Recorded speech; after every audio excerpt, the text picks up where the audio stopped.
Hello mga beshi! Ngayong araw na to, gusto kong gumawa ng sausage made of tofu. Ito ang mga ingredient ko.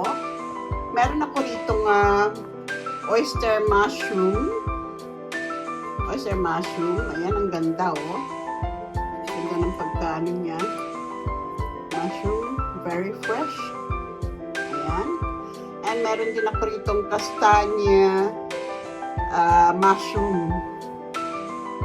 Kastanya mushroom. Tapos meron din akong fine chop na carrots. Medium size lang po yun. At saka one medium size na onion. At saka chopped garlic. Meron din ako ritong Himalayan salt. Tsaka meron ako ditong yung ginawa ko, Sichuan pepper. Sichuan pepper yun.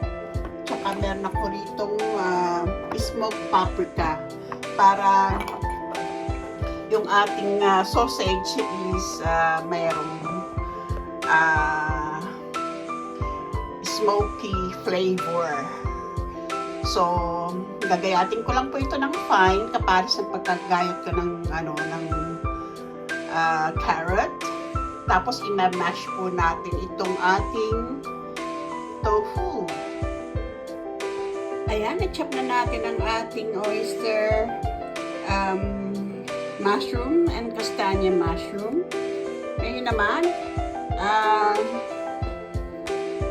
ito yung mamash ko ng ating tofu. Mash, mash, mash. Hanggang sa totally mash. Ayan, naglagay na ako ng oil o olive oil sa ating pan. Magsutay naman tayo ng bawang.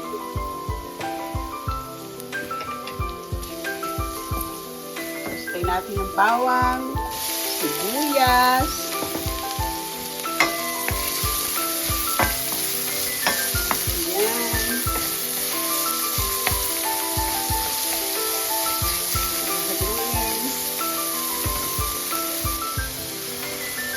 ngayon, ilagay naman natin ang ating chopped carrots.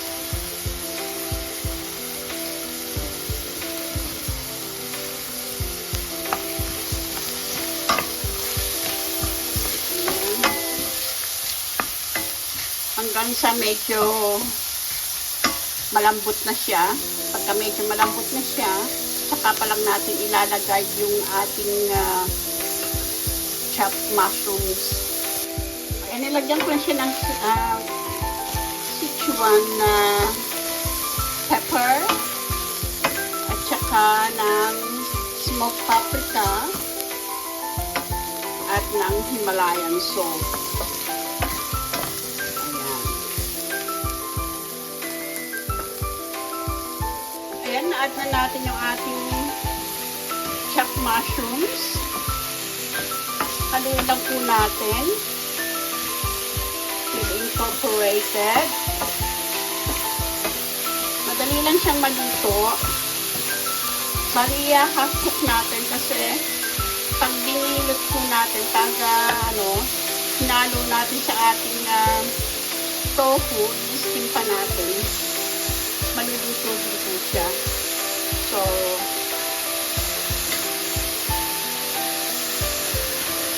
let's wait 2 minutes. Ito na yung ating na-mash na dalawang tofu.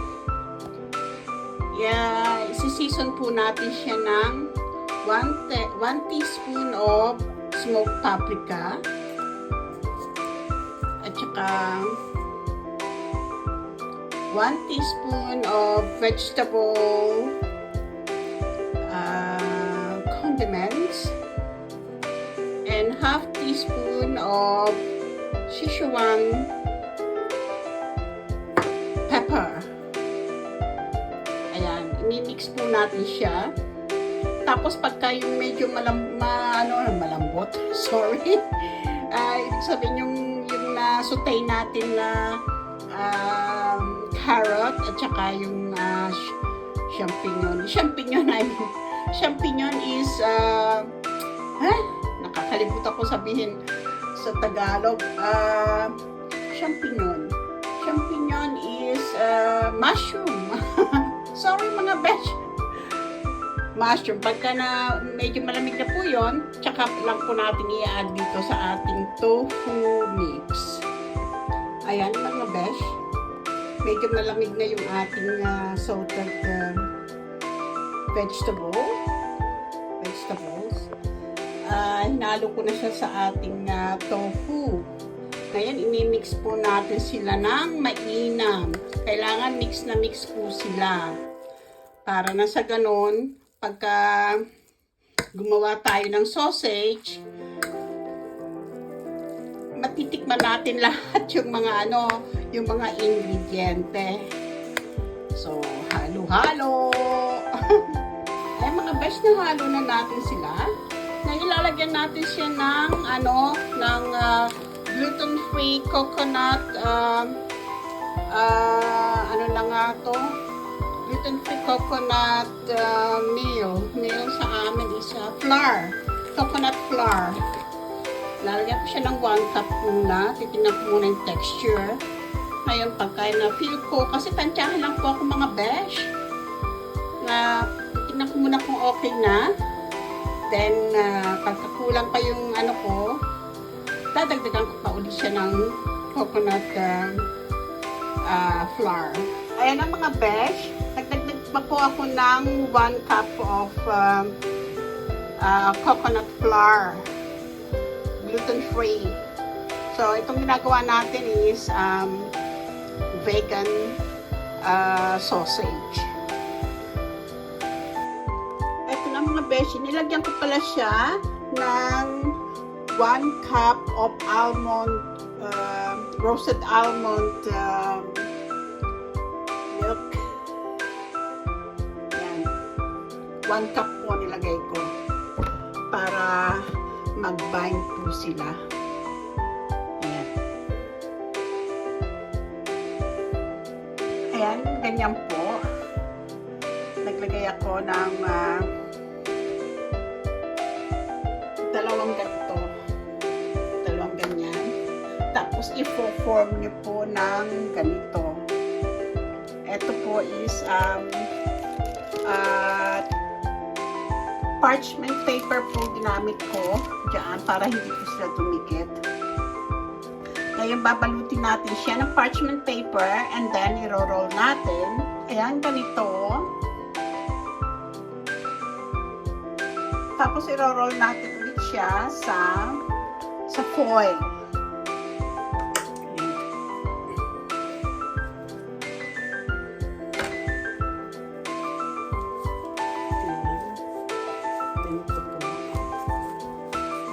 I-foil lang natin siya.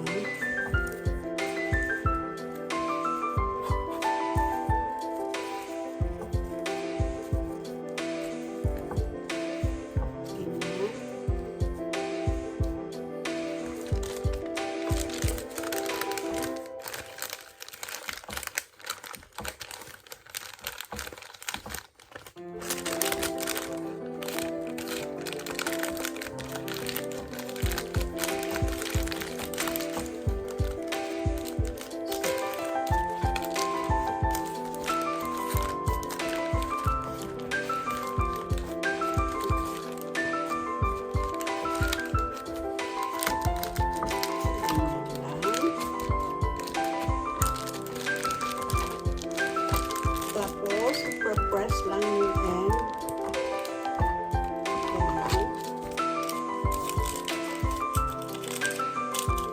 Tapos sa kabila din. Ganyan.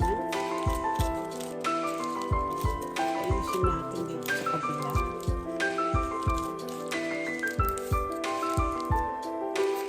Ganyan.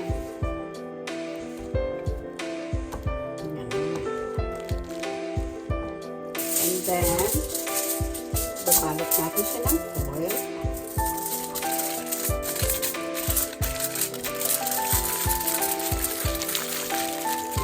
That. And then seal the end.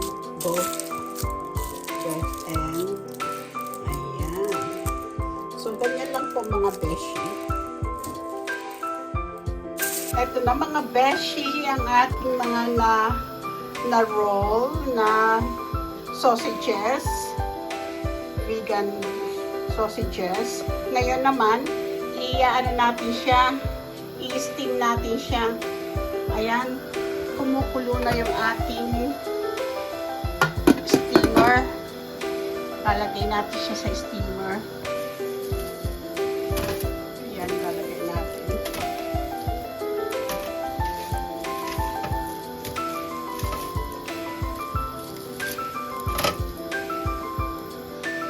Ayan na, mga nilagay na natin sa steamer. I-steam natin siya ng 35 minutes. Naka-ano rin po tayo, naka 19 pieces ng sausages. So, see you later pagkatapos natin i-steam. Ayan na mga beshi, ang ating sausages. Tapos na. Palalamigin lang natin. Pagka malamig na, tsaka natin siya bubuksan. See you later. Ito mga besh. Hinango ko yung isa.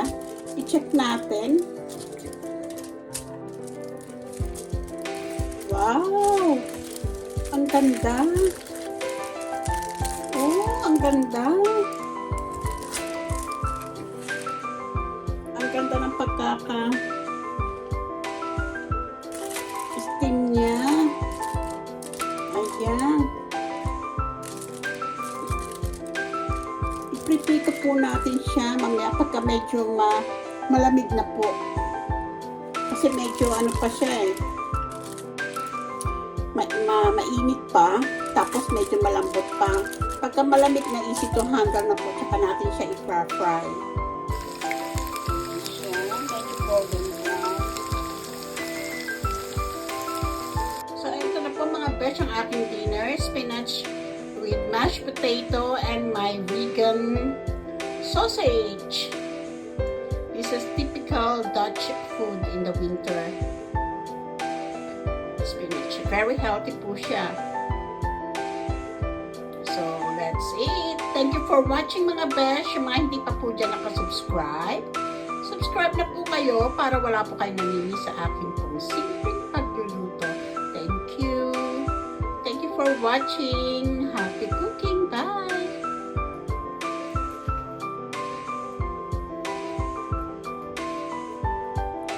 Hold on.